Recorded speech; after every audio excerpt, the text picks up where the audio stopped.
Afternoon and Jai Hind. Today, we're honored to be speaking with the leader who believes schools should be places where children feel safe, valued, and inspired to grow. Miss Tanya Valecha. She is not only the group principal of the Rustomjee Cambridge International School and Junior College, but also someone known for her warmth, vision, and unwavering commitment to her students. Welcome to the show, ma'am. We have been looking forward to this conversation. Thank you so much. It's a pleasure to be here. Ma'am, we read that you didn't start out as a school principal. You have worn many hats before stepping into education leadership. Yes. So, ma'am, what made you choose education? So I think I have now been in education for more than 25 years. When I started off my career, I started off in the career of business. I was assisting my father. Then I had a very early marriage. And to manage my son and still keep myself occupied, I picked up teaching. I thought that even if I don't become a good teacher for outside people, at least I will pass on some skills to my child. So I began teaching with that thought process, but I realized that it was something that I enjoyed. And considering that, you can only work in something that you enjoy, I then decided to make it my long-term career and passion and goal that way. Ma'am, can you share with us your journey from a teacher to a group principal? There is something known as promotion, right? So I was a good teacher. Then from a good teacher, I was made a good supervisor. Because I became a good supervisor, I then moved on to taking on more administrative responsibilities, and finally I became a principal. I don't think over there is a big story. It is a simple thing of just being promoted at the right time for the right position. Wow, That's it. That is really insightful. Yeah. Ma'am, you often say that a good school doesn't just teach subjects, it nurtures the child. How do you make sure that emotional well-being and academic learning go hand in hand? So, one of the things I feel is that the school is a place where children spend a large part of their day. You could call it a second home. And I consider the teachers to be the parents in school.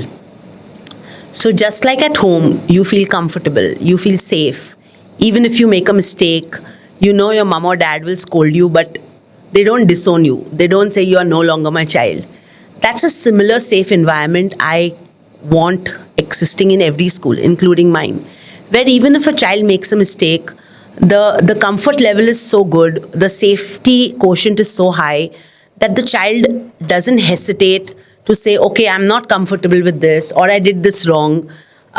So across our school, we follow something known as an open door policy, which means any child can walk into my cabin at any time of the day without a teacher, without a parent, and talk to me about anything. The same applies for them with their teachers as well. So I remember one child, he came to give me, on birthdays the children go to every class and they give the teacher sweets. So there was this second standard kid, he came to me and I was chatting with him. So when they come to give me sweets, that's the right time to chat with them, because that time they are not worried about being judged. They are in a special mode. So I asked him, okay, how is everything going? How is your math teacher? Which is your favorite subject? So he gave me one very beautiful sentence, right? So he told me, I love my English teacher, but I don't like my math teacher. So I said, why? She doesn't smile only, he's telling me. So it was such an important thing for a grade 2 child to tell me, right? That I like the subject, but I don't like the teacher because she doesn't smile. And I think a lot of us, when we get busy with our day-to-day routine, we forget that small things also impact children. That is smiling, giving them a high five, letting them know that it's okay. So that kind of feedback, I think that helps nurture the right kind of emotional well-being, right? So if you are comfortable, if you are in a good space where you feel safe, where you are okay to speak and nobody's judging you, that automatically contributes to your emotional well-being and mental well-being both. Yes, ma'am, that's the thing that all the schools should do. Yeah, I hope so. Yeah. Ma'am, similar to your quote, our school too believes in creativity should not be an extracurricular, it should be the curriculum. So, ma'am, what are some ways you have encouraged creativity to be part of everyday learning at Rustomjee schools? So we have a lot of freedom given to teachers and students to express themselves creatively. So to express themselves, of course, there's the day-to-day routine, but we have special festivals planned 2 times to 5 times in a year, which are subject specific. So, for example, I will have something like Reverberations, which is our science festival, happening twice in a year. Then I have something happening which is known as a Lit Fest, happening twice a year. Now, all these platforms allow children to express themselves the way they want. I also have a module where my grade 8 children, okay, they become teachers. So there, we all have a subject called value education where we teach or we want to teach children values, basic values, honesty, kindness, being on time, managing your anger. So my 8th grade children, they go and teach this to grade 1 to 7 for the whole year. So how they teach is their creativity, but that has also allowed a lot of new ideas to come in from the kids as well as to how they like to learn, right? So a lot of teachers learn from how children teach and then bring that back into their classroom. So all these platforms allow the creativity to come in through and through across. Yeah. Wow, ma'am, that's really creative. Yeah. Ma'am, with the world changing so fast, like AI, social media, and new careers, what are the skills you believe that every student must carry into the future? I think the most important skill for me would be being adaptable. So I was reading a report and it said that the new age children, that's you, when you step into your career, you may have to change your career 3 to 4 times because the world around you will change that fast. So at that time, suppose you're 30 or 35, that time you can't go and get a new degree and new learn. You have to use what you already know and adapt it to the new situation.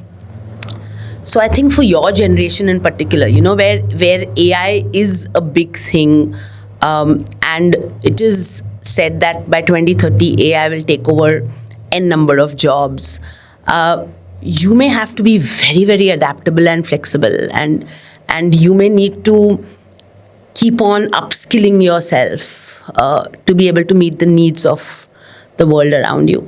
I also think the other skill that constantly comes to my mind is collaboration. I think being able to collaborate and work with people is going to become way, way more important going forward because machines have their role to play and humans have their role.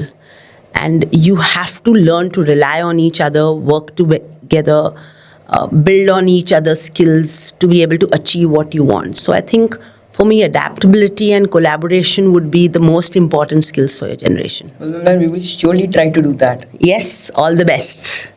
Ma'am, as an IGCSE English expert, you have worked closely with students preparing for exams that are known Right. for their depth and skill focus. So, ma'am, what do you think makes the IGCSE English curriculum so different and so powerful for young learners?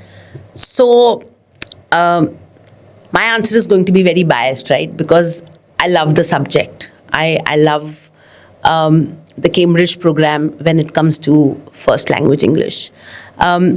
So I think it's a beautiful program because it doesn't focus on learning from a book or a text. It works on imbibing a skill in you. So if I learn to write the way Cambridge wants me to learn to write as a first language English student, I'll be able to write anything and everything, whatever comes my way. It's that beautiful, the curriculum. So I think for me, the fact that it focuses on skills and all 4 skills, reading, writing, speaking and listening, because it focuses on the whole part of the pillars of a language, I think for me that makes it stand apart as opposed to anything else. Thank you so much, ma'am. As the leader of multiple schools, How do you stay connected with the students personally? Is there a particular practice or movement that helps you understand what's really going on in their world? So, I already mentioned I have an open door policy, but I don't just head schools, I also teach. I teach at 9th, 10th, 11th, and 12th. So, by default, I'm entering the classroom like any other teacher.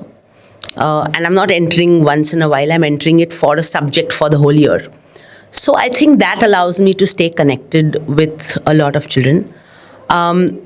So you mentioned social media. I have a lot of students who are my friends on social media. They do share with me if they like something, and they do come and tell me, all right, miss, why don't we try this in school, or why don't we do this? So I think that helps me to stay connected. But I still think that there's a lot more I can do there. I still don't have as many connections or as in-depth connections as I would like. I'm in a good space, but I won't say it's my best talent to stay connected with the kids. Yeah. Well, ma'am, this connection has surely made to made. Yeah. Ma'am, you're also a passionate reader and a lifelong learner. Yeah. So, is there any book, an idea, or a moment that recently changed how you think as a leader? So recently, I did see a beautiful video, and it's connected with teaching. So I saw a video by Dylan Williams on questioning in the classroom, and when we look at questions, somehow the misconception is that questions are meant to test somebody or to check, but I realize that sometimes questions are also used for other purposes, like opening up your mind to a thought process you may not have thought of, or questioning my own thought processes and ideas. So I found that video very, very powerful for helping me, not just in my classroom, but also as an individual, where it helped me reflect a lot on my own practices in the classroom. So I found that as a very powerful recent thing I've seen. If you ask me what I've read, I think I read a book that has influenced me not just now, but for the last couple of years. It's a beautiful book called as Visible Learning by John Hattie. That's one book that's very close to my heart and something that I keep on going back to, because every time I read, I get a new lesson over there that way. Yeah. Ma'am, that was really very insightful. Let's wrap up this with a fun round, ma'am. Okay. You just have to say the first thing that comes to your mind. So, ma'am, Okay. with your permission, shall we start it? Please do. Yes, ma'am. A subject you secretly struggled with in school. Geography. A school rule you bent once. Not just once, many times, talking in class, eating in class while teaching was happening. I think I used to love eating. So yeah. One book you think every teenager must read. Rich Dad, Poor Dad. If not education, what career would you be in? Business. A quote you live by. What doesn't kill you makes you stronger. One word that describes your leadership style. Adaptable. I change myself to every situation. Well, ma'am, that were all the answers. Thank you for your quick response. Yeah. Thank you so much, ma'am. Your words today have not just given insights into your leadership, but also reminders of how kindness, creativity, and courage can shape schools and lives. Thank We you. are so grateful for your time and hope you keep inspiring learners and teachers everywhere. All right. Thank you so much. Thank you. Thank you. I have a question for you. Yes, What are all these badges that you're wearing? What do they signify? And so I understood a library squad leader. I understood a peer educator. What does a cyber captain mean? Cyber captain is like basically all the cyber things in the school. I'm the captain of those things. If anybody or any student has a problem with the things Give me an related, example of a problem you solved. like if like we are studying right now only, if a student comes to me that if a student already had come to me that my computer is not working, like whenever Okay. I'm trying to turn it on, Okay. it's showing that Microsoft detect problem. It's trying to ask you a password. So I would explain them that how to get that password, that go to that site and enter your original Microsoft account, and then we have a secret pin code there. You have to enter that. Okay. This. Okay. So troubleshooting. Yes. All right. Okay. All right. Thank you so much. Thank you. Thank you so Thank much, you. Thank you. ma'am.